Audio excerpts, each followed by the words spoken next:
I'm back.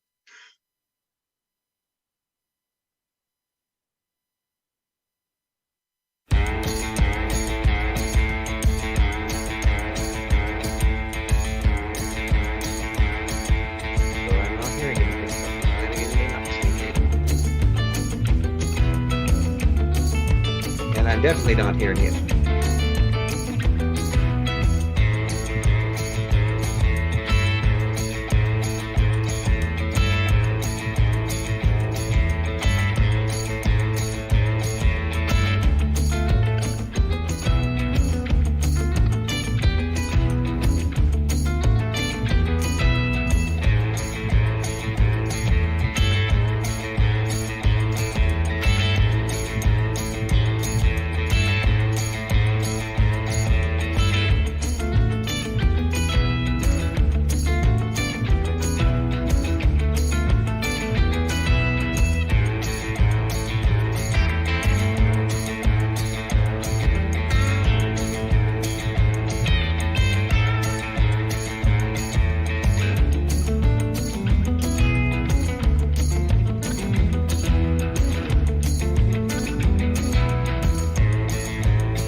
And we're live. Hit it, RJ. Whee! As usual, the opening music makes me suddenly think of driving a souped-up 56 Chevy down to the beach with the surfboard stuck in there and going down to Pacific Ocean Park. So anyway, welcome to Evolution Hour. Thank you, Mel, for hosting. We're in the exciting world of cross fingers that the internet connections will work with the new gizmos, but it's been working a little bit smoother each time, so that's been helpful. Jackson will be along in about a half hour to catch us up with all of the scuttlebutt we've been doing there. Let me just be peremptory and do our patrons right off the bat. So we have thank everybody who thanks our colleagues Hendril and Eric Rowley and Benjamin Simpson, Speed of Sound, Cyrus, Zeshi, Travis Adams, Ian Chen, Convert Me, Eat Meal, Stephen Early, James Fitzwater, History Miner, Ralph McFadden, Paulogia, Duranku, Todas Real, Christopher Johnson, Daniel, Stephen Bauman, Marigale Beddoes, Insects Are Cool, Kevin Miranda, Reeves, Morton, Nielsen, Paul, Skeptic, Buffalopics,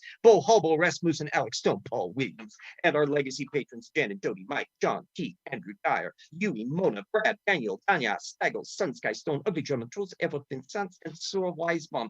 Thank you very, very much for all the help and confidence that you still show in the old RJ in the time of panic and tumult and uncertainty, that you've stuck with the guy. And that's been just much, much better for keeping ink and paper and food and all of these things operating at the same time, which is really, really wonderful. So anyway, the last couple of weeks have been sort of wacky, but now I'm getting into the stride of things, the need to put in all of the cute little commentary and links that would normally I'd be putting into the video before it shows, but because of the various of things, it's going to go in after the show. And so we'll be dealing with that. But first order, the first part is dealing with our perpetual friend Nathaniel Jeanson, Replacing Darwin, the New Origin of Species, which is a creationist book that purports to show that, well, gosh, pretty much everything happened after the flood, although that's going to be way down the line from where we are way in chapter 4. I'm still plowing through doing a source analysis, source by source by source for it, because there's no reference bibliography, no index. I've already found that the kind of work that I've done on this has been useful in other areas. When Erica did an analysis of Roop and Sanford's book on human evolution, I shot her my spreadsheet and bibliography information, and that helped her argument because she was able to find out what all was in it just at the source level. That speeds stuff up, because if you're doing an issue of where, do they mention so-and-so? Are they aware of this? Well, how do you know if there's no index? And how do you know if there's no source list? So you can instantly spot, oh, gosh, they never cited that paper, did they? Therefore, that, or worse, oh, they did cite that paper. That means they could have known about that. Odd they didn't mention it. So that's sort of stuff that you can only do from that end. Now, Jeanson is getting the double whammy from a different direction, because Dan Stern Cardinale just did a devastating analysis of his created heterozygosity argument. And I was taking diligent little notes on that. In fact, I was plowing ahead on all of that just earlier today, putting in all the different technical papers that he had made use of in there and doing background research, because Dan had used an example of the ABO blood group that he calculated that using the standards and mutation rates that Jeanson was accepting, that it would take 500,000 years to be able to get to the observed sequences that we see now. And that's not fitting his flood model, that it just falls apart at the genetic level. Well, it turns out ABL blood group is really interesting, and it's the deep roots in the primates, and there's gene duplications and recombination events that have been detected on all of this stuff. And that's going to be more fun to see whether or not, when I get down to chapters 8 and 9, where this stuff relates to in Jeanson's book, just how much of this side material is ever showing up in his reference bibliography. So that's part of the little, it's like an Easter egg hunt, or, you know, an escape room thing, except here it's at the scholarly level. And we have the advantage now, as I keep on banging everyone over the head on, that we have access to a lot more technical literature today, just by the little mouse click, than we ever did before. So there's no excuse for effing laziness here. I mean, it's not as though you got to go climb a mountain to a monastery and open up an ancient dusty little thing and pray for 8 hours before you can even look at the sacred document with your gloves on. No. You said effing. I'm telling on you. Yeah. Oh, yes, I'm getting, I may even use some other acronymed profanity in the course of the events here. Anyway, so what I was doing in this footnote here, he has this long footnote that's this barrage of sources that are supposedly showing how amazingly interesting the third codon is and how it connects up and stuff, which is actually quite true. And some of the stuff is non-controversial. There's a 2016 paper from Boole that's a general work on E. coli protein expression and showing how codon biases are affecting that. There's a Gamble paper from 2016, and I'll be putting links to all of those in because they're open access, so everyone can get to them, on codon pair effects, that it's turning out that it's the pairing of the codons in the assignment that's between that and the transfer RNA that's proving curious. And it turns out that some of the papers he was citing are leading in spots that he probably shouldn't point at me to. So there's a 2015 paper from Nedelkova on transfer RNA codon translation rates, where they were bringing up how it was hitchhiking off of an unused feature in the genetic system that then got co-opted in various organisms to take on kind of a life of its own. And that led to more work, this Presniak paper from 2015 on mRNA stability and codon optimality. Jeanson, again, just overlooked parts that didn't fit his narrative. Specifically on page 1121, he laid out that the adaptive evolutionary implications of the technical paper, adaptive evolutionary implications of codon preferences getting locked into organisms adaptively, noting that there's kind of a dynamism in the organism. And they cited this other paper by the Engel 2014 paper that I noted Jeanson had misrepresented last week. And here he's not dealing with the implications of it here, because they're seeing how these codon systems can get into this preferencing mode where you think that the codon shouldn't make any difference if it's a synonymous substitution. So the same protein is being generated, but it turns out that the specific codons kind of react differently in the mechanism that plugs them together. And it slows down in certain things just because it's using the other codon version of the same protein. That is a doorway that allows adaptive responses to do. Because if it turns out that there's an advantage to slowing down the protein assembly because you can then correct for errors, there may be a selection thing that will start paying attention to that. And that can be selected for, which is why you get these proton-codon assignments occurring in some organisms and not in others. Anyway, building on that Presniak's paper, there's a Radhakrishnan in 2016 on the dead box proteins, which I had not heard of before. That's the neat thing about reading creationists. You stumble in side issues into things that they shouldn't have brought up. There's this a protein, DD1HP, something like that. That is the dead box protein. It's a very ancient one, apparently.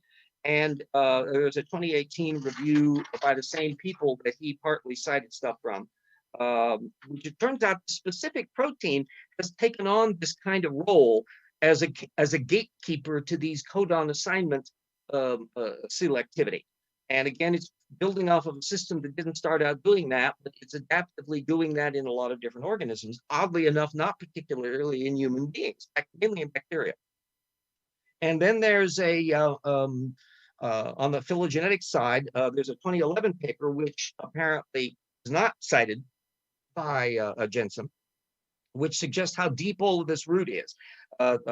Quote, the DBPA RBD is an ancestral domain that most likely emerged as a specialized domain of the RNA-dependent ATPases. Moreover, these data revealed numerous events of gene family expansion and reduction following speciation.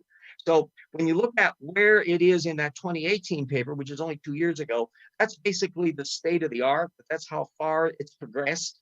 Now, again, none of this work has been done by any creationist.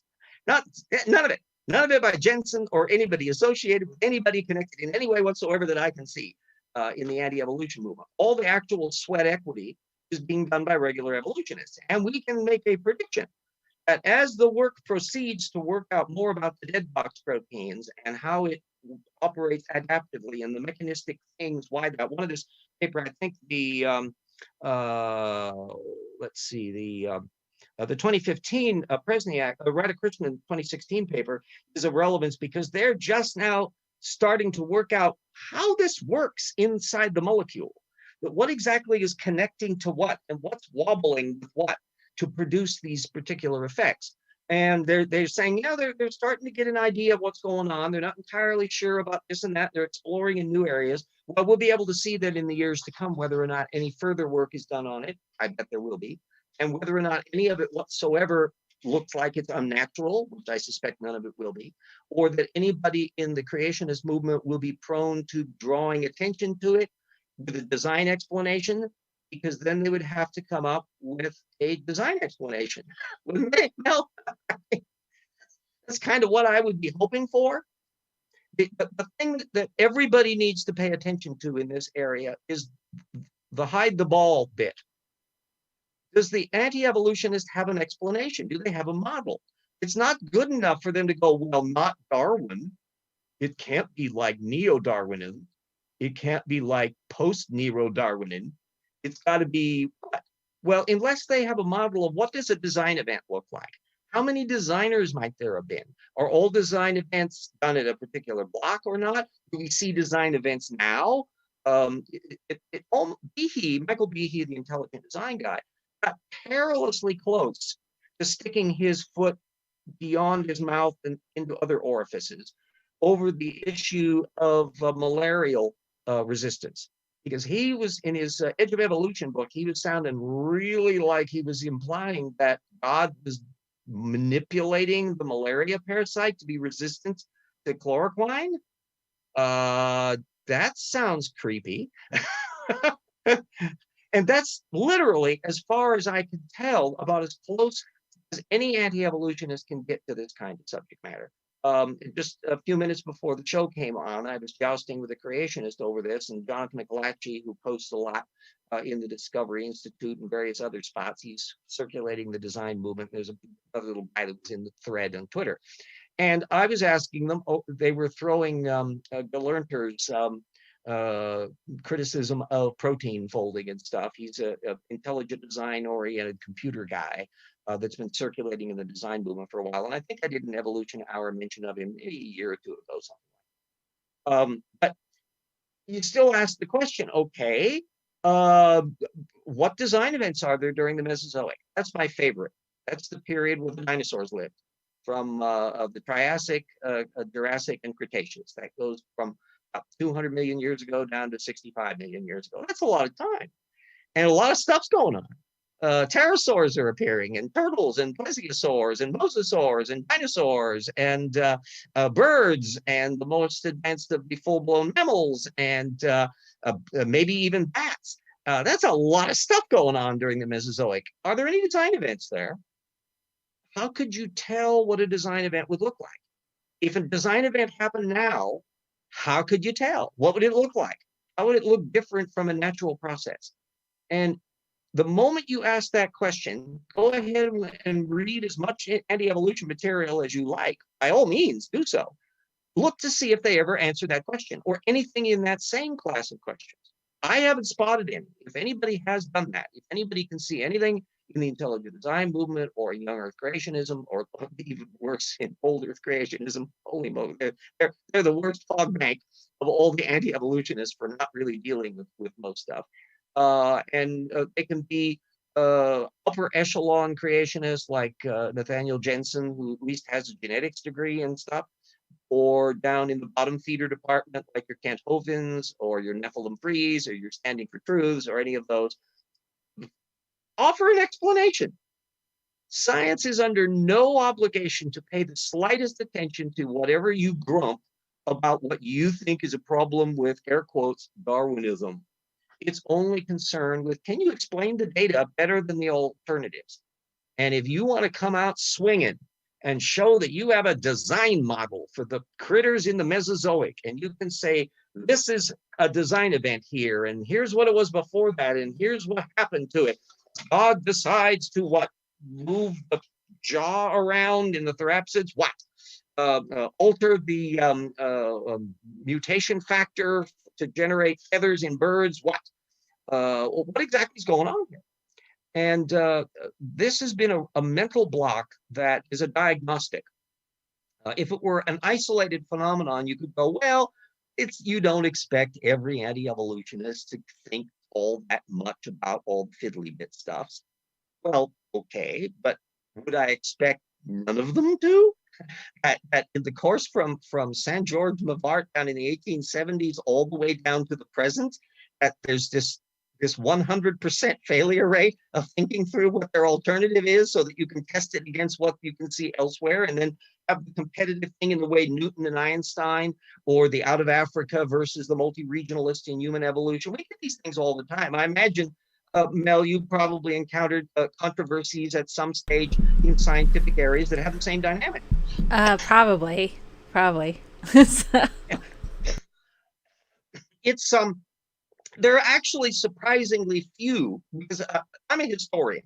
So, I look at the history of how things happen.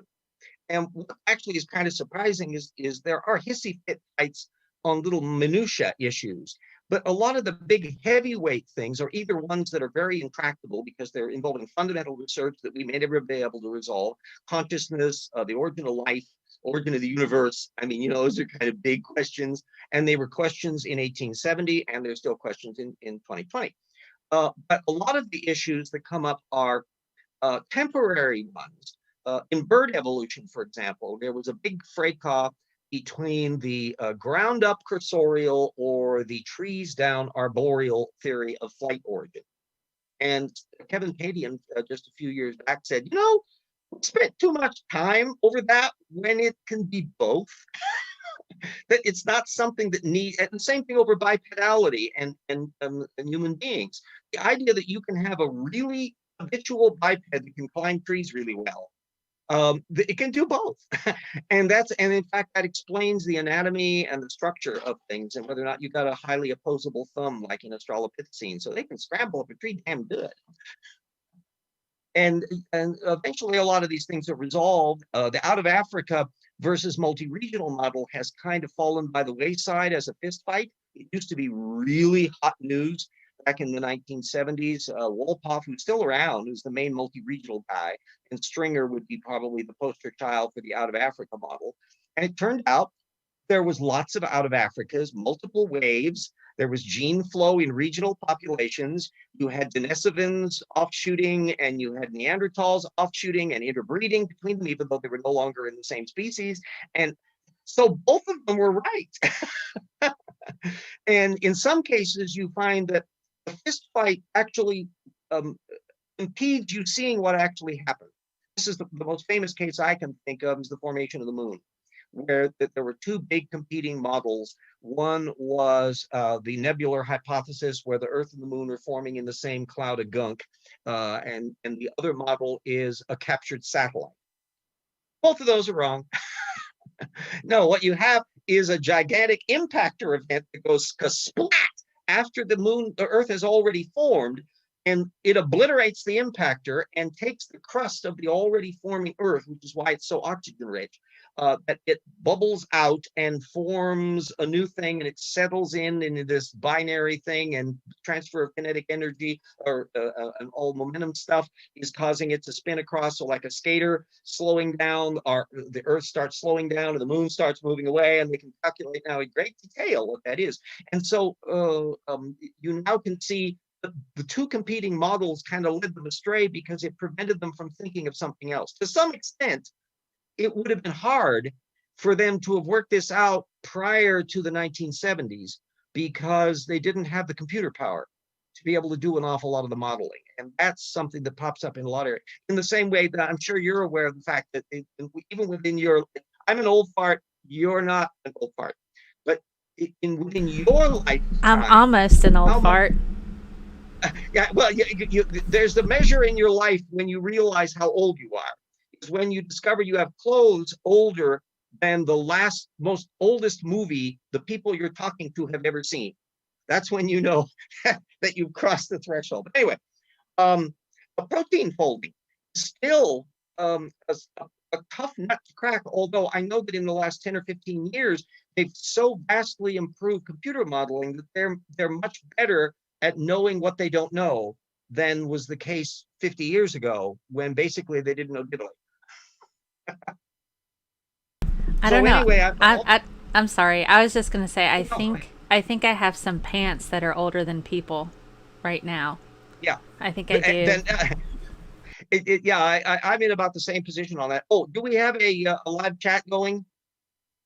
Yes, we do. Brian Stevens says that you Twitter link so I can access that little puppy. Okay, I can put that here in the shut down Twitter. I can put it in the Zoom chat here. Here. Okay. You see it now? Okay. Let me look over to chat. Yep. It'll take maybe a second for. Yeah. Sorry. There you go. You should see. There it is. There it is. Okay. And let's see. That's the pop-out chat. Brian Stevens has noticed that you got a haircut. Oh, yes, I did, in fact. When we were suddenly faced with the prospects of actually being able to get outside briefly, I dashed up and I, in fact, used my little phone app. So I made a reservation on that, and I went, whoop, zipped up there. And so I got my quarterly shearing. And, okay, host disabled participant. Okay. JG says, if we can't explain every detail about how life could have formed naturally, then they won't accept that it could have happened, but they can't explain anything about how it happened supernaturally. And that's, of course, the critical problem with the origins or bust issue, is that you've got the obsession with trying to figure out how life originated. I've made a big hobby horse issue about this for quite some time. Screen pop out there. I use the term origins or bust. Please make use of it and copy it wantonly, because it's the handy way to describe what the hell's going on. Let me say hi, everybody. Hi, all. Old RJ is kind of getting up to speed here. Anyway, and I got to adjust my windows, but the origins or bust area is an issue that is the great trap that creationists want to suck you into, because then you can spend all of your time figuring out how did cellular membranes formed and how did the DNA code evolve and all of that. And the short answer is we don't know that yet.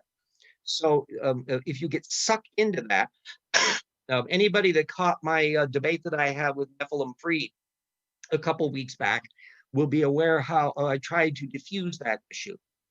I knew kind of what he was going to say because I know the field. And so I upped the ante by saying that none of that work is done by creationists. None of that work will ever be done by creationists. All the creationist has done is come along like smorgasbord samplers, pulling all of the little problems that the evolutionists identify as problems. You think, it's not as though the creationist is doing pioneering work on abiogenesis to see if they can do it themselves and maybe disprove God. I don't know. And then the scientists come along and they don't pay any attention to these little things. No, every single problem that you can see in abiogenesis theory is generated by the scientists themselves because they want to get it right. They don't want to come up with just any old claptrap thing or pretend. That's what creationists do. No, they want to actually know what the actual answer is, if there is one. And it's hard work because you're trying to reconstruct biomolecules billions of years removed. You can't be certain of what the mixtures are for oceans. You can't be entirely certain about what, you can try to take into account, oh, wait a minute, we're forgetting that the tides are much higher because the Earth is rotating so much faster. So there are these wet dry cycles that they're realizing may be playing more of a role. And bit by bit, they go, okay, now how can we make a little thing on our lab desk to simulate what that is? You're not making a vat the size of Connecticut and then stirring it with all the stuff in it for 100,000 years, and bingo, out comes a little organism. Well, maybe you can do that if you can make that experiment, but it's physically impossible to do that. So let's see who's going on in here while we're waiting for Jackson to show up. I see Brian Stevens, hi, and JG, and you can kind of keep an eye on the crowd in there, and if any nice little hi Vesta, any of the other people, I do like to be able to see what's going on in there that interacts the fact that there is an audience out there and they are actually watching me, and I'm trying to do that. I'm amazed at the fact that the circuit has held up without interruption all the way into this for about a half hour. It's nice. It's been really nice. Did you say hi to Casey, Atheist Randy, though? Oh, no, I didn't. Hi. And we got the other half of the show that I'll be sticking into the notes is related to Raw Matt. A couple of weeks ago, Raw Matt had posted a paper of monumental stupidity on the supposed patriarchs and how modern genetics confirmed that a 6,000-year time frame and a 4,500 for the flood and so forth. It's this monstrosity here, this antediluvian patriarch de novo mutation rate. You can see all my bloody little notes on things. And this was all the technical material that I had to look up to deal with all of this stuff.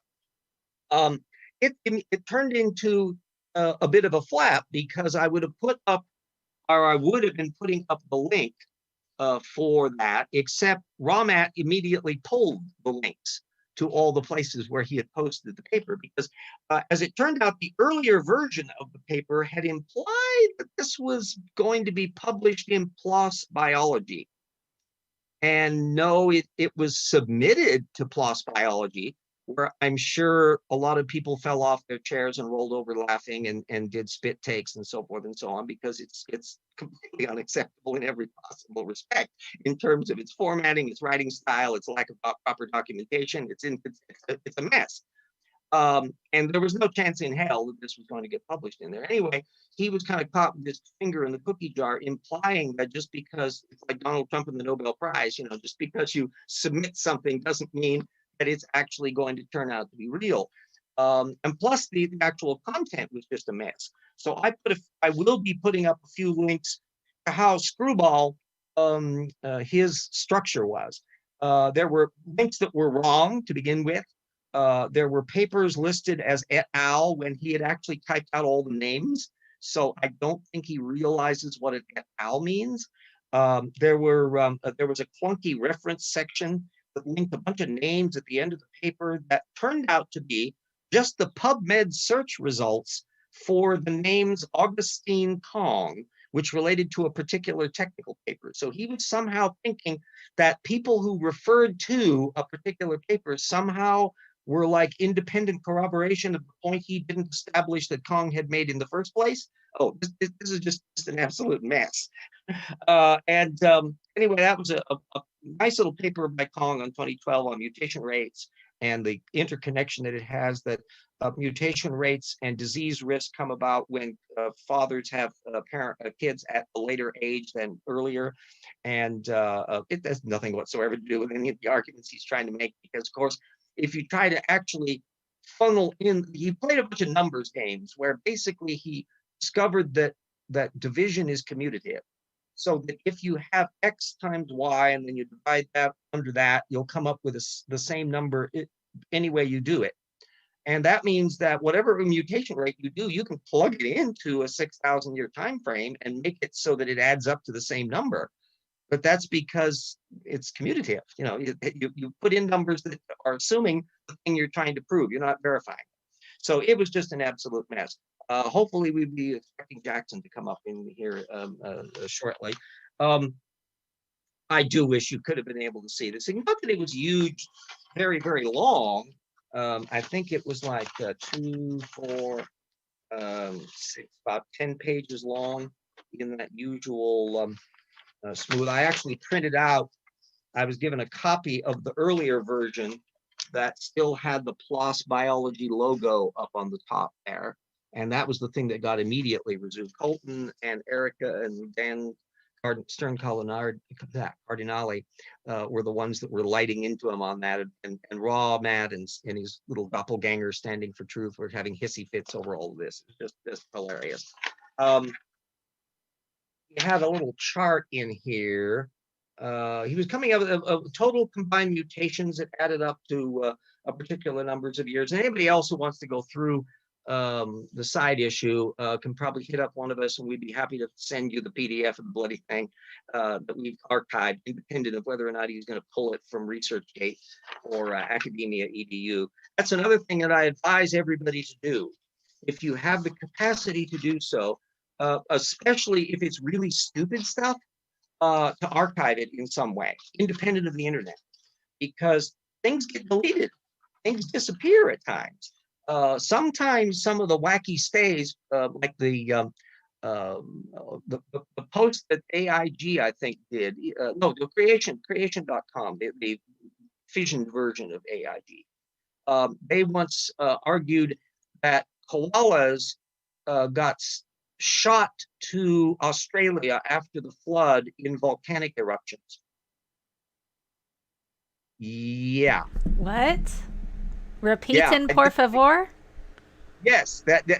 So the image of this little koala going, ah!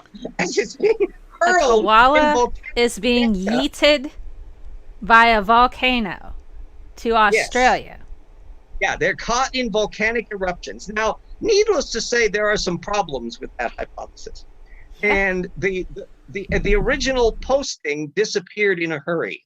This was like 2009 or 2011, somewhere around there. But a talk group still available at creation.com was alluding to it. So that's still around. And but every once in a while, yeah. Another one, as I talked about I will do a shameless plug here for Evolution Slam Dunk, which is my not so big tome on the reptile mammal transition. There was one of the few discussions of the reptile mammal transitions in the like 20 involved was this Larry Krieger, who did a posting at creation.com. And that's, I think, like 2008 or so was that. Well, it's not listed under his name. It's anonymous at creation.com. However, I know exactly who wrote it. First of all, because he's associated with creation.com. But more importantly, I had an earlier version of it that was posted back in 2003, plainly labeled authored by Larry Krieger. And it varied in some peculiar ways, as first version He was basically criticizing Kathleen Hunt's Talk Origins post on the reptile mammal transition. And he went through every one of her examples and avoided discussing anything that was too evolutionary. He would conveniently quote around like the double jaw issues and all of that. He did it again and again and again, including on the probanic aphids. And I go into all of that in the book where I went through every single one of them to show how he was misrepresenting it. Anyway, I wouldn't have known the differences between the two versions if I hadn't archived the hard copy of the 2003 version. So you can do it in various ways. Obviously, if there's a PDF available, that's easy peasy.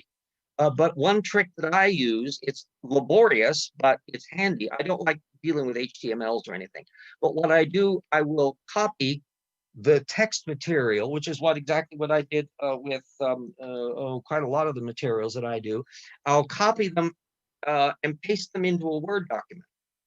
And then I can save them that way. And you have the advantage that you can do text search that way easily. So if you want to hunt around to see if somebody, I've often gotten in debates with people, and they'll accuse oh gosh, this paper says so and so, and it's not available as a PDF, but I can just do a quick copy paste of the whole buddy text and put it into a temporary document file, and then I can search to see if the word comes up anywhere in there, and it goes, oh no. So that means, nah, they're misrepresenting the source, and I just know that. So I'll let the computer do all the fasty stuff. So there's a lot of tricks you can do with storing material, and anything that is really juicily stupid, archive it in some way so that you can save it and share it with other people, because sometimes if it's really stupid, they're going to want to delete it so that people can't see it anymore. And information distortion is not the friend of legitimate science, but oh boy, is information the grist of source methods. And that's why you really want to deal with all of this stuff. Everybody can join the parade. If any of you have a particular creationist book that you think is really stupid, check to see if it's got an index or bibliography. And if it doesn't, that's a perfect opportunity. I don't have a creationist book, but I have a book called How to Conduct Spiritual Warfare. Oh, that's a cutie. Who's the author? The author is, I think it's Mary Garrison. It's pretty interesting. That sounds like the sort of book that I would be flabbergasted if it had a reference bibliography. I don't think it does. It's just how to pray away like demons and stuff. Yeah, those are ones that, although there's the aspect of it that you can see what topics needed to be dealt with. You can deal with, for example, it could be a really short reference bibliography. You would discover going through page by page to see what documentation is given, but there's none. Let me.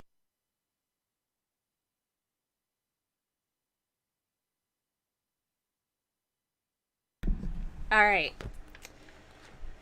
Reference bibliography. They might give like a suggested reading list, something that will often come up. It has a chart. It has a section called the chart. Okay. Ooh. The chart. This is what the chart. Understanding the kingdom of God. It starts with the kingdom of darkness, though. The host of hell. Okay. I mean, yeah, this is you know what it reminds me of? The kinds of charts that tarot card readers will do to work out the deep symbolic symbolism of the cards. They're fond of charts and stuff like that too. And I'm not being flip.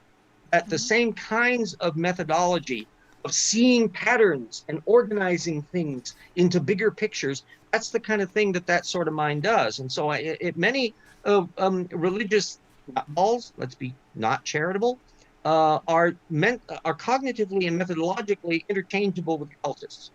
I did a whole chapter in Because the Bible Tells Me So, where I was comparing Josh McDowell, who's still knocking around. He's a major evangelical sports guy, and his son, Sean McDowell, flirts with the intelligent design movement and stuff, even though Josh was more of an older or younger creationist. But I compared his prophecy mongering book, Evidence That Demands a Verdict, which he's got a couple of them out, with the people who defend Nostradamus. Oh, the seducing spirit and the perverse spirit ministers to a homosexual. Yeah, this is falling into the demon sperm doctor territory. That's connecting up with that little bit. Almost a little Not bit. have an index Yeah. either. Typically religious apologetics books don't bother with indexes because it's It not doesn't really have one. important. It's not really important for you to find the topics because effectively it's just one long topic. Satan bad, not Satan good, kind of. It's And like a less than 100 pages. So yeah, and pretty good sized print too. yeah, it's pretty Yeah, big. that's Yeah. admittedly, then that one is pretty well a dry well on source analysis because it's not really a well. It's just kind of a slight depression in the ground. It's the equivalent of acne in the scholarly sense. I think this woman is basing it on her personal experiences because you can cast out devils too with Yeah. her book. Casting out devils. Oh, that's handy. I Yeah, guess so. And the what's the date on that, by the way? I would be curious to see. This was 1980. Okay, that's quite a ways back. That's closer to your late great planet Earth mode of thinking. And what's her name again? Becky? No, Mary Garrison. Here you go. Mary Garrison. That's how it's spelled. Yeah, I don't have her specifically in here, but the time frame would be in the heyday of Jerry Falwell and that thing. That the attitudes that she has though are still circulating around in that weird bunch that kind of flow into QAnon and Mike Pompeo, end times, and all of that. Yeah. So. First time he froze. We were doing so great. And he froze on us. RJ froze. Well, y'all want to learn about casting out devils? Or getting away the gay, I guess, is another thing. She believes insanity is caused by demons who take a hold of your spirit. I found this particularly interesting on how the seducing spirit and the perverse spirit ministers to a homosexual. Okay, all right. He'll be back in a second. And she says, I am not qualified to know or understand what dark circumstances happened in a person's life to cause him, just him, only guys, I guess, can be homosexuals, to become a homosexual. I do not know what terrible wound was dealt to that human spirit to cause a gaping hole in it that would not heal. Yay, I'm back. I was just talking about the gaping holes that happened with spirits that are being seducing to make people gay. Well, see, that's now a handy thing. We can remember you can always keep that book convenient. So whenever RJ gets thrown out of the feed, oh, Jackson's here. Jackson, we were reduced to reading books about satanic oppression. Oppression of the Satanists or the Satanists oppressing No, other people? it's how to cast out demons and so forth. We were discovering that a book from the 1980s, Conducting Spiritual Warfare, was not a fruitful source for source analysis owing to the fact that it didn't offer any. Is this like, is that the Satanic Panic thing? It might as well be. I was reading from chapter 13. It's less than 100 pages on how the seducing spirit and the perverse spirit ministers to a homosexual. Yeah. Yikes. I suppose that's a big yikes. I want to say that homosexual. Homosexual. And they're only dudes. Say it with the lisp. You got to put that. Gotta get the lisp in there. Gotta get that spin in. RJ, speaking of... I was telling him earlier about Dan Stern Cardinale's delicious takedown of Jeanson's created heterozygosity data. Mm-hmm. And we will be citing that in Rocks 2 because it's too juicy to pass up. And I tracked down all the primary source material. And not only that, lobbed some material in our back chats and that about it, because the ABL blood group and its evolution is really interesting as well. So it'll be a nice little sidebar that we'll put in the human evolution section. And also Erica's brand new thing that she did on Homo floresiensis is a really nice little summary. So we'll want to be alluding to that in our human evolution section. And even there, she had a paper I wasn't aware of on the Homo flores, as well as the side issue about the legends in that area and to what extent they might have actually had memory of remnant populations of these oddball human cousins floating up in there. And I had some of that material already in my bibliography, but I had lost track of it, and that was reminding me of it. So that's what pickups are for. So I think chapter 2 or book 2 of the Rocks Were There is going to be just as hefty as the book 1 was. Oh yeah, absolutely. RJ, where are you in Jeanson's book now? Oh, I'm still plugging along in just that chapter. Oh gosh, I think I'm in 3 or 4.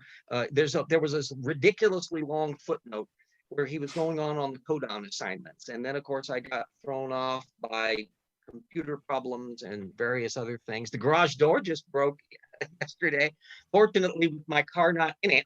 So at least I can get in and out, but that'll be another thing to look forward to. But yeah, the Jeanson book, it's slow going on there. What I will be paying attention to is how much of the lead up to get down, how much more criticisms. I think Dan will probably be doing more criticisms of Jeanson, and the same thing with Erica. This is going to be kind of fun material, and I kind of want to keep track of all of that, so it'll be fresh in my mind when I get finally down to those chapters. The ones that I'm going to be really intrigued with are that whole long chapter of charts where he's insisting vast amounts of speciation are happening after the flood.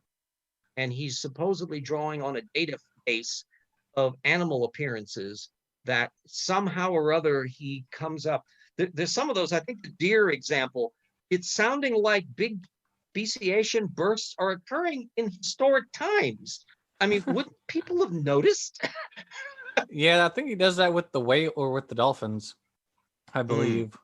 Where he has like adaptive, he basically takes the fossil record, but just imposes the fossil appearances over like a historic time period. Yeah, and theoretically, he's got like databases somewhere where he's drawing off the material. What I'm hoping is at some stage I can ferret out what technical papers he's drawing on for these things, because from what I can see from the descriptions in the charts, he's not going out of his way to make it easy to find out where he's getting his information from. Surprise. What a surprise. Yeah, I know. Surprised. That's a total shock. I'm shocked to see that somebody who could make the head up his ass mistakes that Dan is documenting could be similarly evasive. Oh, by the way, in the overall structure, we're up to a whopping 1.7 sources per page. Per page, wow. We're almost up to, he just hit now 100 source citations that I've got in there in up to those chapters, of which most of them are technical ones, but almost over a quarter of them I regard as misrepresenting the sources, like the bunch that I've been putting in. I'll give a quick reprise for you, since there were a couple papers, Bull 2016 and Gamble 2016, that were on codon assignments and how synonymous mutations have effect on regulation rates and all that. Fascinating material, none of which is done by creationists. But there were a bunch of papers from 2015 and 2016 that are he cites for his case that are opening up doorways about the natural evolution of these systems that he really shouldn't have brought up. And there was also an additional paper from the same group, Jeanson and Collar 2018, that he hasn't cited, couldn't cite because his is a 2017 book. So it basically brought up to speed, and all of which are open access, that this codon variation issue that relates to this dead box gene, DHH1P protein, that's kind of one of the active players that's gotten co-opted. It does something else, and then it's now doing an additional function in various organisms. That work is they're just now working out the mechanistics of how that's going on inside of the ribosome. And there's a relatively small cadre of people, it looks like about maybe a dozen, that are the prime movers in this area. And we'll see what future research is done on this. It'll be fun to see whether any creationists ever even bother thinking about it. That's one of the things that I'm sure you've noticed it in your reading, and I certainly do, is that the creationists will get this gotcha moment with a paper that they see some reference to. And it's like when you wait, and that's a good reason for letting the dust settle on a lot of these things. When you come out to some of these things old, somebody's waving a 2011 paper, and you go, well, what happened after that? So when you research the end result, you discover that there was a lot of research that was done by them after 2011, and none of that shows up in the creationists. They never come back to it because they don't connect dots very well. Well, yeah. I mean, if they declare something to be a puzzle in 2001, well, surely no one's going to ever bother with it again. It's just a puzzle for all of time, you know. Yeah, Oh, they find they take the unsolved Rubik's Cube, take a photograph of it, and then immediately bury it. Right, exactly. That's kind of the way they do material. Oh yeah, so well, we should have a hell of a lot of fun on the stuff. There was just a paper that was brought up. Oh gosh, who the hell was bringing up the material on mass extinctions? Maybe it may have been Pepper Dino. Anyway, oh no, it was hell, it was you. The bacterial mass extinction. That sixth extinction back billions of years after the formation of cyanobacteria. We'll want to put some information in that. I got the paper downloaded on that from 2019, so that'll be another bit where we'll be bringing people. Did you look up the paper related to the manganese prior to the Great Oxidation event? I don't think I did on that, although we did mention manganese nodules in Rocks 1. So after the show, in that, shoot me some of the side references on that. We'll make sure that gets popped in there as well, because that would be perfectly connecting in that particular bit. Yeah, you want to make it so even the book will be out in 2021, hopefully. When we get all the bloody stuff into thing, it'll probably take us about the same amount of writing time as the first volume. And once we get our in our bonnets, I'm continuing to receive new acts and facts issues, which we will want to make sure that those get pulled into the case so we can be as up to date as possible and to list the umpteenth repetition of the same argument. Yeah, they love hammering the same 5 arguments until the end of time. The heat, death, the universe. Yeah, we still had there was an exchange I had on Twitter just a couple of days ago where the fellow was just insisting about radiocarbon in diamonds.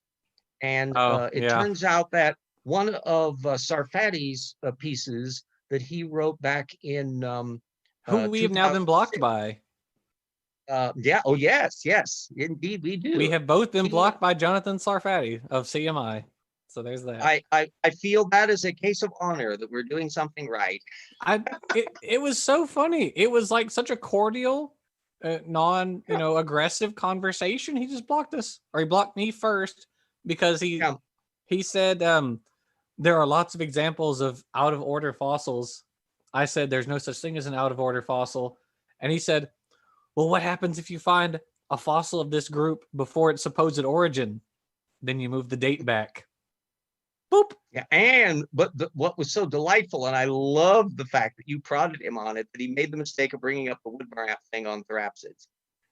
Well, he had brought that up, I think prior to me jumping in there, then we saw that, but then I couldn't respond to anything because he blocked me. So yeah, and so what I was pressing it on it for those of you who are not up to speed on that, yet another reason to get RJ's evolution slam dunk, because I went into that whole Woodmar article.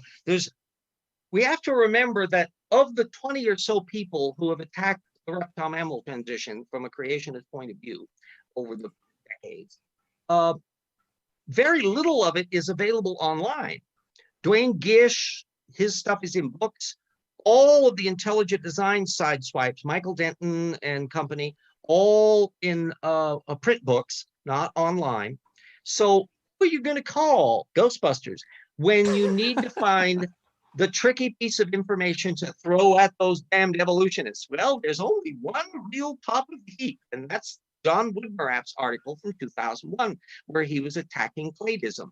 And that's the easy one to get. There's little sidebars. I mean, who the hell's going to cite Nephilim? His recent material, and almost all of the ones that are Elizabeth Mitchell and all the rest, they're basically relying on Woodmarap. At some point, there's yeah. So to take Woodmarap down means you just demolish their core argument. And boy, did I do that. I paid really close attention. I had written an analysis of him back in 2006, where in order to do it, he was making claims that there were these reversals in bones. Right. And things. Yeah. These spreadsheets that he did. The problem was you didn't know what the data were, because they were the material from the cladistic character state stuff in a bunch of technical papers, which I didn't have access to in 2006 until I wrote J.G. Lowe of the museum there in Chicago, or no, Pittsburgh. And he very kindly said, "Oh, thank you. Yes, I'll send that to you." So he sent me the PDF, or no, physical copies of the various things, and later on some PDFs and stuff. And when I wrote my analysis, I think it was for Talk Reason, the Talk Reason website. You still find it online. Tale of Two Citations, I think it's called. I sent my analysis to him to vet it, to make sure that it was technically accurate. And it was.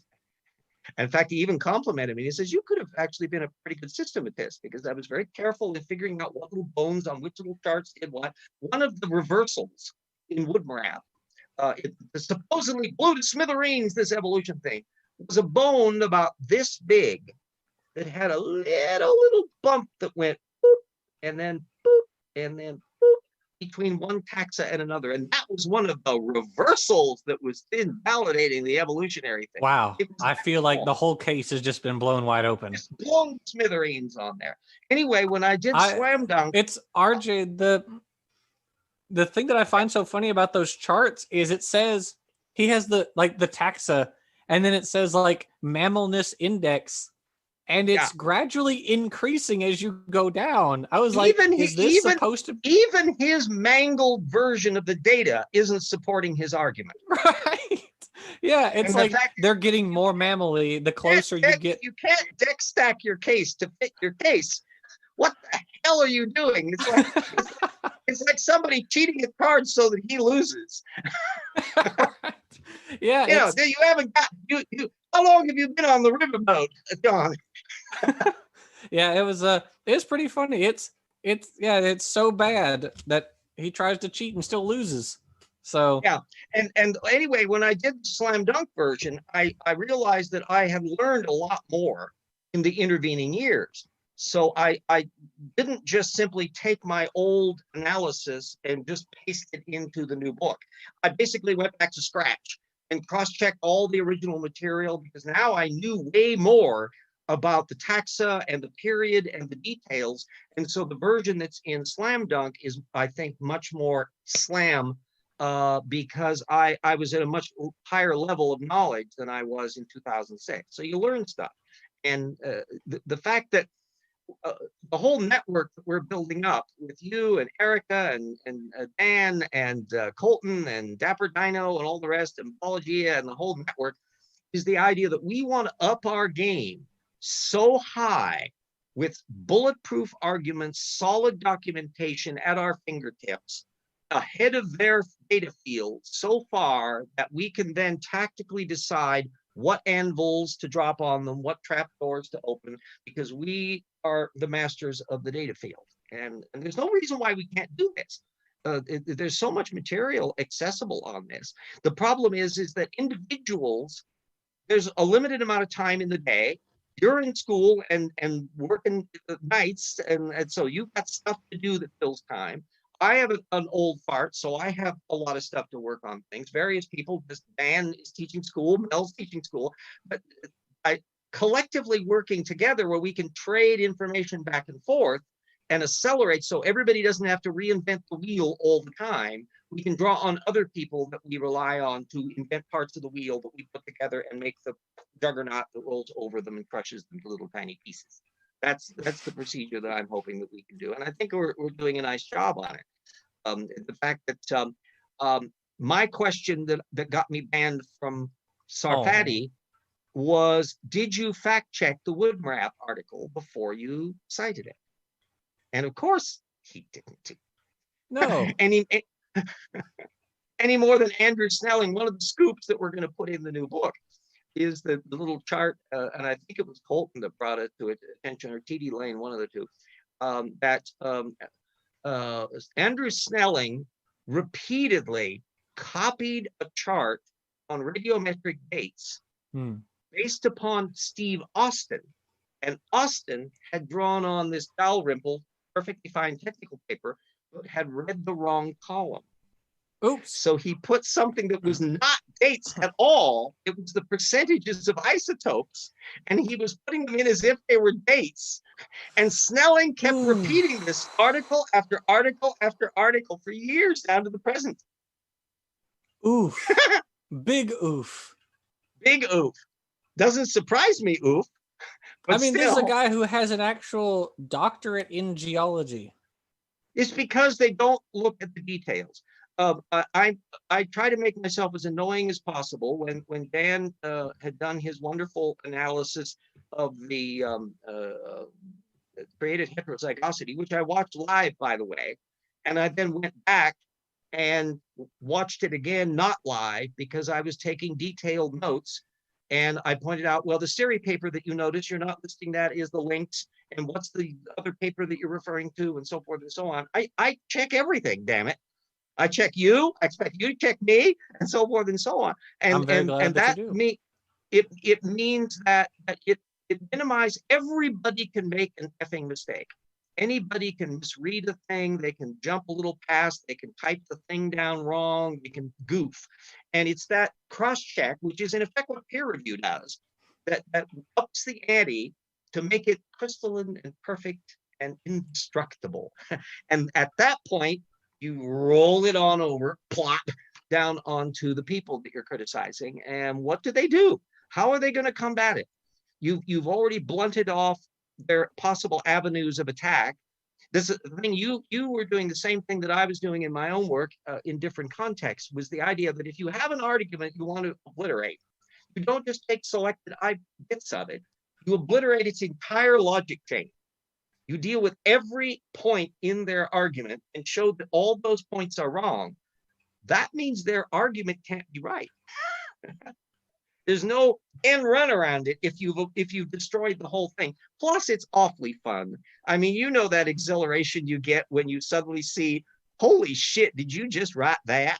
Oh yeah, I think the most recently the one with Bodie copying Snelling copying Whitmore, and I love that the percentages. It was regarding the like 95% of fossils are marine invertebrates. Then 95% of the remaining 5% are marine vertebrates. This number that becomes a trope with them. Yeah, but it's like that the numbers originated with Whitmore, but they were just kind of an offhand thing that he said one time. Yeah. And that was it. And then it just gets congealed. And this is an interesting analog on other issues, because this sort of thing happens in many venues where somebody gives the off-the-cuff thing. Imagine if this was like somebody starting a religion and they make an off-the-cuff thing, and then somebody copies that and never checks, and they copy that and copy that. Wouldn't it be cool if that guy rose from the dead or something?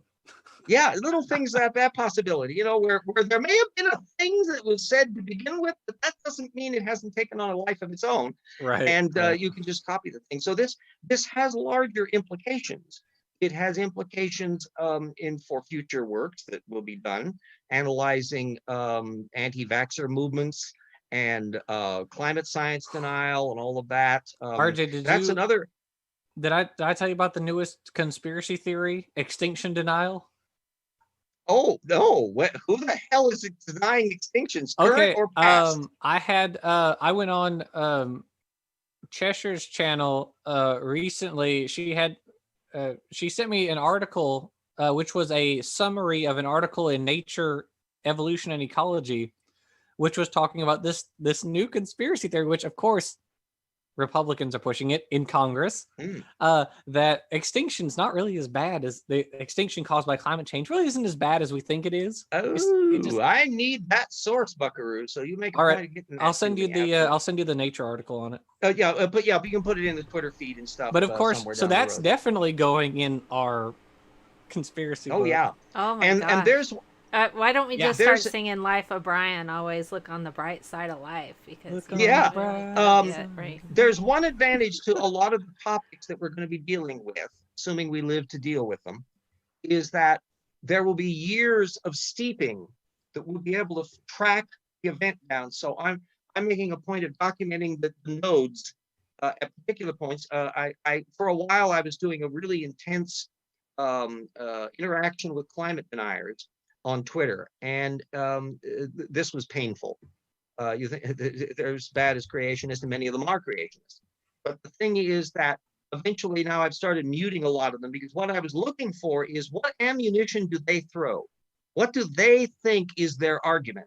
So they'll be lobbying particular papers and particular factoids and particular websites and so forth and so on. In fact, I'll tell you, the climate deniers are more prone to cite an actual technical paper than the creationists are.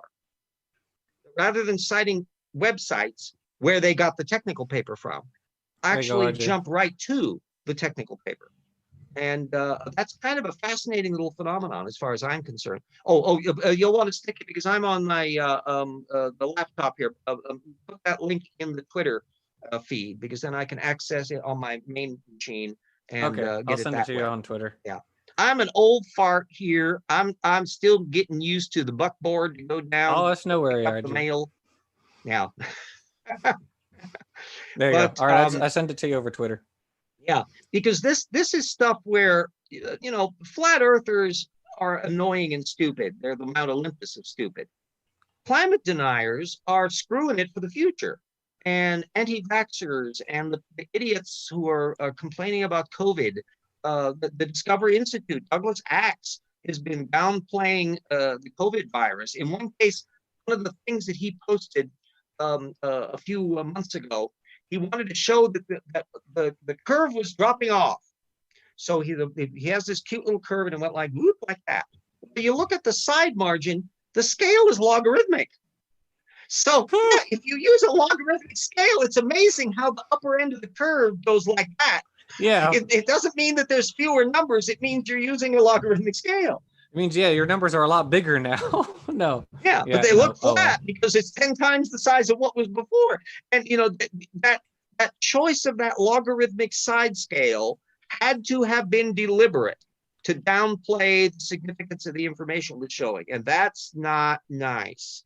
Yeah, that's what we call in academia data suppression. No. Yeah.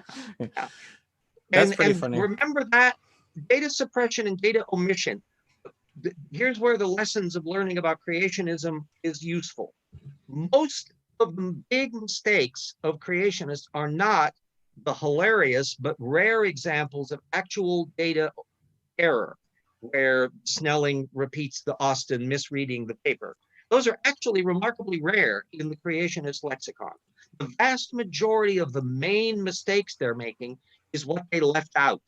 The thing they never discuss, the thing that's off to the side that they want to push over there, or may not even realize that it's over there, like the therapsids or anything else. And so you get this incestuous argument that just runs along in a narrow set of tropes, like the number of grassroots climate deniers who will say, well, the Al Gore. Yeah, it's all just Al Gore. Well, it's all Al Gore. Al Gore. Has Al Gore done anything like in the past 20 years? He's made another movie and stuff. He appears as a guest once in a while on talk shows. I have honestly never read anything about Al Gore. I don't know anything about him other than he's the person who conservatives always invoke when they talk about climate change. In the same way that Richard Dawkins is one of the poster boys for anti-evolutionists. They'll go, Richard Dawkins. And I go, it was all Richard Dawkins. Yeah, exactly. Yeah. And so those are at the bottom level of where it's all about personality, and it's all about the political tropes, not about the data field. But then the techno geeks, the fact that you can find techno geeks at a greater incidence in the climate movement than you can in anti-evolutionism is fascinating. But I More think in like part Richard because, Satan. Ha, got him. yeah, well, and you even have some ones at the higher end of things. Several novelists get into the biz. Michael Crichton, in his dotage before he died, became a climate skeptic, and probably the most brilliant one in the bunch, Freeman Dyson, the physicist, was a semi-skeptic. His position was, yeah, we actually are causing increase in temperature because of carbon dioxide. I admit all that, but it's not a problem because more carbon dioxide means happy plants. It's funny you No say problem. that, RJ, because there's something I want to tell you. I'll tell you about it afterwards, after the show. Mhm. But yeah, it's funny you mentioned that. Yeah, so there is a method to my madness here, or madness to the method. It's that you've got underlying methodology about source usage and how you fact check material, how you build up a model, how you offer the model as a competing model, how you attempt to determine whether or not you have your head up your ass or not, whether or not you can really make successful predictions, and you earn your reputation for accuracy because you earn it, not because you have some political movement behind you or a number of people who can scream on your behalf on Twitter, anything.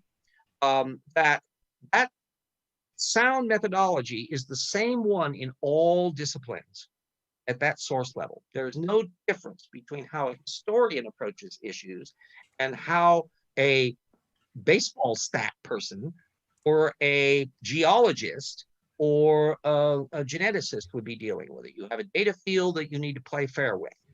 And so those general principles, once you inculcate them, that you don't jump the gun. Important rule, don't go on the press release.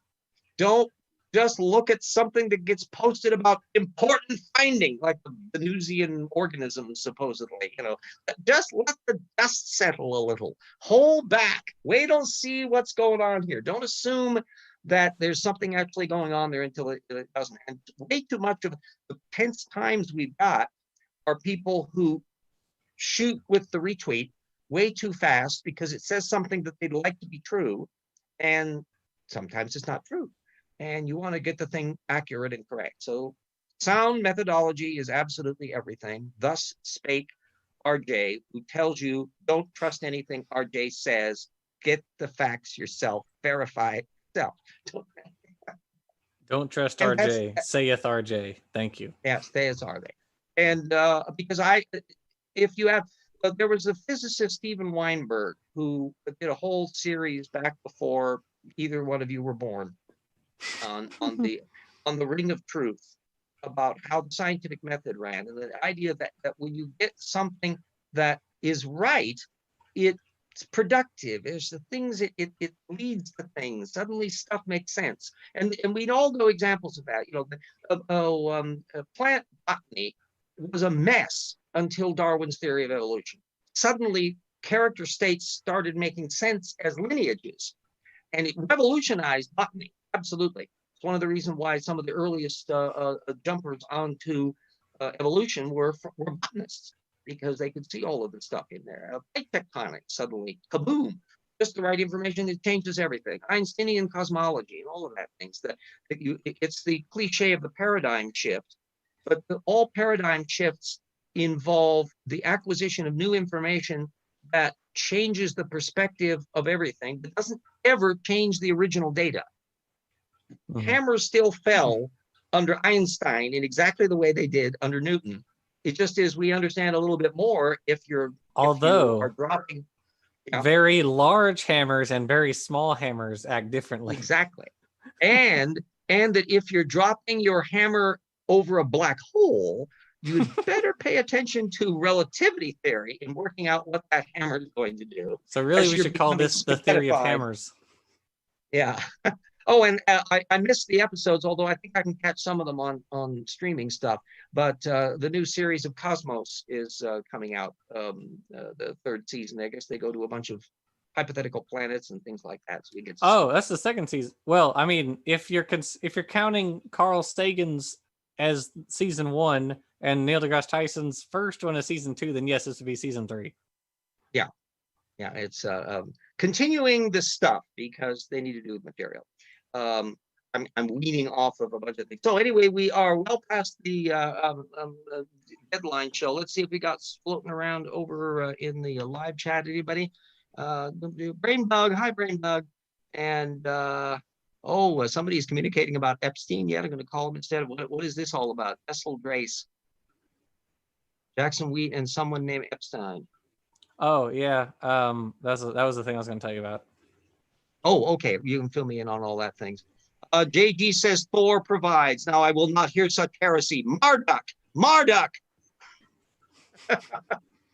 Is there an old home, retirement folk home for gods? And there is in Rick Riordan's. Okay, so Rick Riordan, he wrote the Percy Jackson series, which is about the Greek and Roman gods, but he also wrote a series about. I saw the not bad movie based on that. I didn't care for the movie, but he wrote an Egyptian trilogy. I think it was a trilogy also. And in the Egyptian series, there is a retirement home for the Egyptian gods. Yeah, you wonder, what do they do? Well, and the episode of the original Star Trek where the god Apollo, which was actually a very advanced being with technology, and he was really pissed off that people weren't worshiping them anymore. And so he was like a Trumpian personality. He needed adulation and got very just angst-ridden when people weren't treating him as a proper god. Anyway, on that little note, see, we're connecting up with the arts and science fiction, which is a platform for speculation on things that might or might not ever be possible.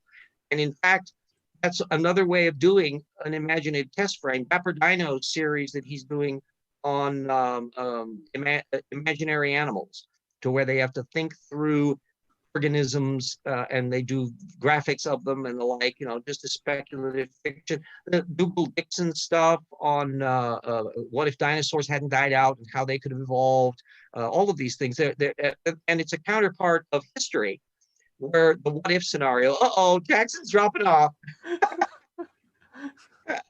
I'm enjoying it. That's a not subtle clue, young man, that I had better can it.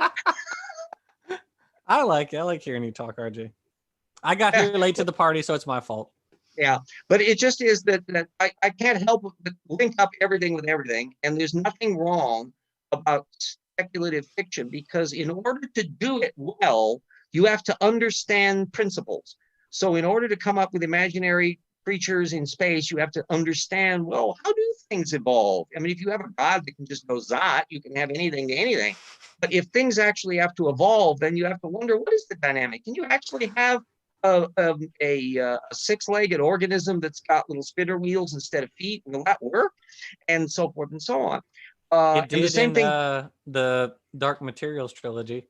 There were organisms that used, they didn't have wheels, but they used these. I think they were like large nuts as wheels or whatever. Basically, I don't know. I really liked one of the Star Trek films where Captain Kirk was in jail and there was a guy who had his testicles on his knees. Oh, I forget which Star Trek film it was. It was one of the ones with William Shatner. So I think there was a thing where they were in like prison in like Star Trek 5, I think it may have been. Yeah, I think that was. Yeah, he was in trouble for doing it's not something. as bad as it might have been. All of the you get in trouble for doing Star stuff. Treks are troublesome. And the problem it had the same problem that Star Trek 1 had, is that the studio rushed it into release for Christmas. And they really probably needed more time to do it, and they had script problems and the like, so that you always get into trouble when they rush on that. But there's a counterpart of this in history, the what if scenarios, that in order to do really interesting scenarios, I remember there used to be a show on, oh God, this is dating me, from the 1960s. I think it was running into the 1970s. Susan Sontag, and it's so old it was in black and white. Let's put it that way. And they were historians would get together and they would talk about what if scenarios. What if Gettysburg had gone the other way or something like that? And it was parodied on the old original version of Saturday Night Live, where they would be talking, what if there were a B-52s at the Battle of Agincourt? Things that were really They were a little bit too extreme on that kind of. No, that's not very likely. But in order to work out a plausible what if scenario, you have to figure out what's the role of individual people versus social issues. If, for example, Hitler had died during World War I, it could easily have happened. It was more than enough opportunity. He could have been killed by gas. He could have been shot by somebody. That what would that have happened? Would things have turned out radically differently? Or would there still have been something going on with something called the Nazis, but not necessarily ever having a prime minister in 1933? And those kind of what if things means you have to kind of figure out how interacting things work in reality and how much of it is the thrust of history. Is there a thrust of history? You get the same issues with evolution, is how much is inevitable if you replay the tape of life thing. And so it's the exact counterpart of I stand with Gould on that question. I'm of two minds on it. I think in a lot of the dynamics, I think we don't know completely what the evolution space is for DNA. What things can it do? Right. And I do think there's an aspect that Simon Conway Morris makes a good case at one level, is that convergence for some things are probably inevitable. So multicellularity pops up in so many guises that some things are going to be multicellular. The question whether they become multicellular in a way that they can make a hamburger with onions, that's a much more specific issue. And these are higher level things where there either is or isn't. There may be a higher dynamic level of how things work out in evolvability. And when you look at theoretical work that evolutionists do, they can't resist it. It's like the laser pointer with that. Oh, I want to know. I think it is interesting to note that during radiation events, a lot of convergent evolution does happen. When organisms are invading like multiple islands within an archipelago, a lot of them sort of seem to go in sort of the same directions. Will be convergence, but I don't think it's. You've got a limited number of ecological niches. One thing that appears, I use the analogy of a bathtub, that a mass extinction will drop the bathtub level down in terms of diversity, and eventually it will refill, although not necessarily with the same members, up to about that level. Another things are dynamic is there seems to be like an upper limit to how big a marine predator can be. Right. So a killer or a sperm whale seems to be at about that size, and the biggest marine predators among the reptiles were about that size. They can't really get too much bigger. If you are a filter feeder, you can get to be as big as a blue whale, but those are actually surprisingly rare. Most of your big marine types, you get to kind of whale shark level and things that are about in that same range, but your really big whales are kind of unusual. And some of that may be doing the fact that they would need to have a contingent environment of really accessible, open your mouth and swallow krill thing. So if you don't have organisms that meet those criteria where you can just go and have enough nutrients to continue, you won't necessarily have that dynamic. Now, whether or not there's some kind of higher level formulas that you can apply to say, okay, DNA, whale, and predict all of that kind of stuff. I'm of two minds as to whether or not you could ever understand enough about it to be able to do that. Or if you could, you might actually be able to work out possibilities of space, of the adaptive space, in a way that can be descriptive, if not predictive. Well, there's a PhD thesis for you, kid. There you go. There you have it. Well, we're way past the hour on to everything. We talked a little bit. Only one dropout or two. It was relatively minor. So yay, things look not too bad. The signal's working. Yay. I was able to see the people in the audience. Thank you again, Scientist Mel, for being a patient, wonderful person in the middle of life. I'm glad I could help. Yeah. And as I said, let's not ever forget, I'm doing this on the laptop Mel sent me as a gift. You weren't supposed to tell people about it. Well, but it's a great, wonderful thing. I'll pretend it's a birthday present because I just had my birthday yesterday. It's true. Happy birthday, RJ. Happy birthday. Yeah. 68 years young. There you go. That means I've got about 30 years of active life left, in my view. Oh, come on. Be more than that. Yeah, I'll be conservative. That's I'll if I make it to 80, I'll be content. Then I'll be like, all right, I can kick it. My favorite model was somebody like Vaughan Williams, the composer, who was writing like literally up to the time he died in his 80s. So he was born in the 1870s, and I think his last symphony was 1957. He practically keeled over at the conducting podium. Hey, Nietzsche. That's the way I want to go. Nietzsche published a book in his last year of life. Yeah, it's kind of course, he was a little bit of a nutball by then, but still. That's true. Well, we all be by then. Yeah, at least I'm past Mozart's stage, because by the time Mozart was my age, he'd been dead for 33 years. Mm. That's true. I guess there's that. Yeah. Well, okay, pull the plug on us, Mel. okay. Bye, everybody. Bye. Bye, everybody. Everybody stay safe.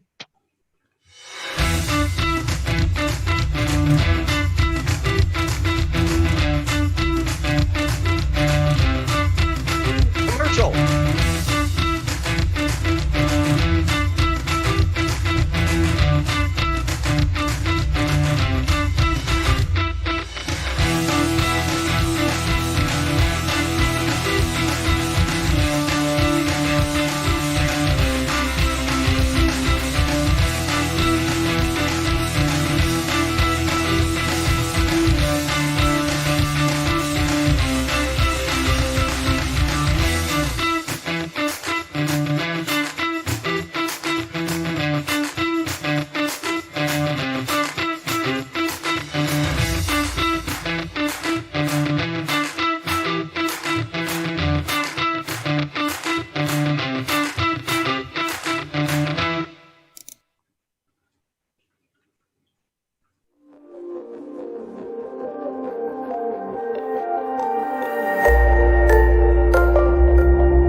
Exit the machine.